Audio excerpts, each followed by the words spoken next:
After Deadpool and Wolverine blew up at the box office with $1.338 billion, Ryan Reynolds still stood by what he'd said before. He wasn't planning on doing another solo Deadpool movie. Fast forward 9 months, and even though the film became the highest-grossing R-rated movie ever, Reynolds is quietly working on a new Deadpool-related project. But like he said, it's not going to be another solo flick. According to sources, he's putting together ideas for a team-up movie that would bring in 3 or 4 X-Men characters, with Deadpool taking more of a supporting role. The idea is to explore the X-Men world in new, unexpected ways by letting Deadpool hang back a bit, though you can bet he'll still be dropping F-bombs. This project is separate from the new X-Men movie being written by Ballad of Songbirds and Snakes screenwriter Michael Leslie, which makes me wonder if this could be a Lady Deadpool project. This has been in the rumor ever since the Deadpool and Wolverine marketing. Lady Deadpool, aka Wanda Wilson, is a pretty wild departure from the Deadpool we know. She's all about money, TV, junk food, and the occasional burst of love. Lip gloss in hand, she's still got that chaotic energy, but with her own style. In her universe, Earth 3010, the US is a mess. The government's turned fascist, Congress is split, generals are picking sides, and some states are trying to go solo. Wanda, a scarred former Merc and lab experiment, doesn't jump into the rebellion right away. Instead, she becomes a bodyguard for Charles Randolph Fay, a washed-up actor turned political speaker, mostly because she has a big crush on him. Things heat up when TV signals are cut off nationwide by billionaire-turned-government figure Tristan Sheen, leaving Fay's speech tour as one of the few sources of info for the public. Wanda joins his tour, but their run gets cut short when government-loyal Captain America arrests Fay, and Wanda gets tased by Fay's shady girlfriend Sloane, who turns out to be a spy. Wanda then cuts a deal with rebel leader General Onus. She'll fight with his forces if he helps her find out where Fay is being held. She rescues him, but things take a tragic turn when Fay gets shot during a fight with Sheen. Wanda shares a last kiss with him before finally throwing herself into the Civil War, helping Onus's team in the battle for Washington, D.C. Lady Deadpool's got that top-tier healing factor, meaning she shrugs off poisons, drugs, and diseases like it's nothing. She heals super fast, even brain injuries. Though that comes at a price. Her mind's kind of a mess. All that regeneration has left her sanity and memory pretty scrambled. Physically, she's in peak shape. We're talking top human-level strength, speed, agility, the works. She can handle herself in a fight, no problem. She's trained in tons of hand-to-hand combat styles and can throw down with the best of them. When it comes to weapons, she doesn't mess around. She's a dead shot with firearms and just as deadly with blades. Depending on her mood or the mission, she mixes it up. Guns, swords, whatever gets the job done. Classic Deadpool style, just with more flair.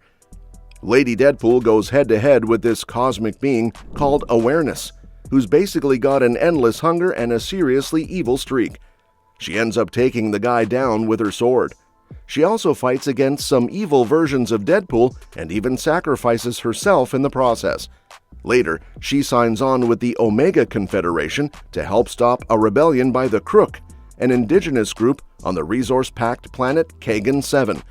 When one of her teammates double-crosses their employer, Lady Deadpool steps up and rallies the troops to stay loyal.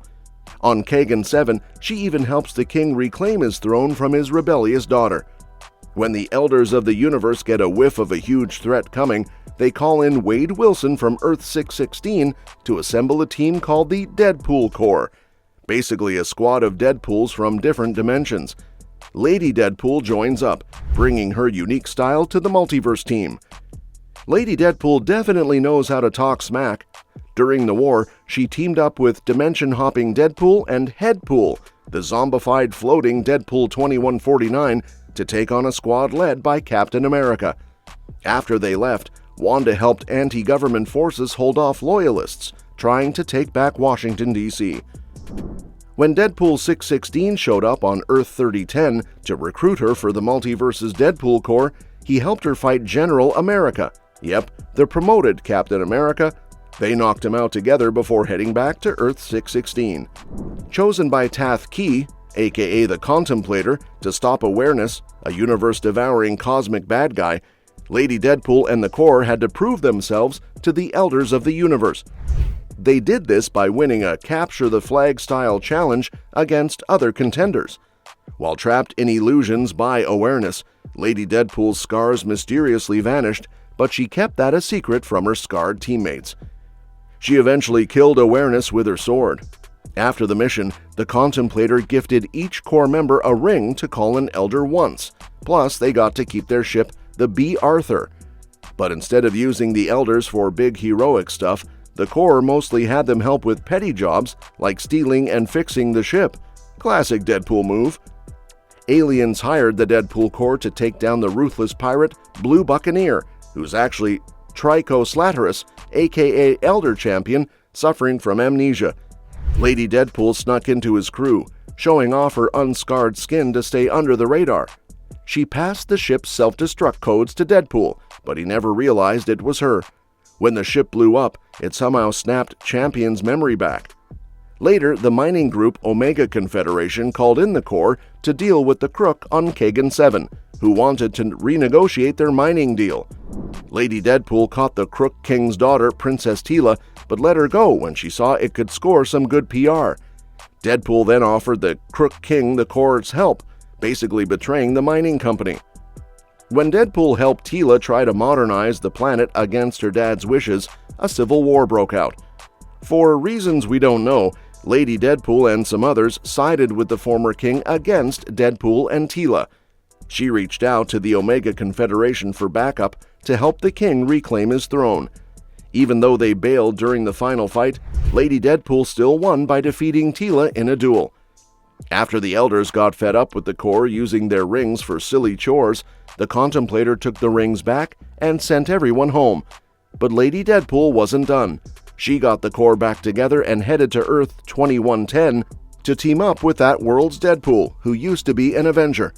On the anniversary of that Avengers team's mysterious death, right after Deadpool joined them, some creepy parasitic aliens called the Corps du Chapeau, who look like mind-controlling berets, took over Deadpool 2110 and the Avengers' corpses. As for casting, Blake Lively, who you might know from Green Lantern and It Ends With Us, and is also Ryan Reynolds' wife, played Lady Deadpool in Deadpool and Wolverine. But with all the drama around It Ends With Us and that lawsuit, I doubt she'd come back for the role. So who could step in? If you ask me, Sydney Sweeney would totally crush it. She's not only a talented actress, but also has the look and personality to bring Lady Deadpool to life. Plus, she's got the star power to carry a project like that. Wouldn't that be awesome? Let me know what you think in the comments below, and don't forget to subscribe because we'll be covering more updates on this soon and other exciting upcoming movies and series. We'll see you next time.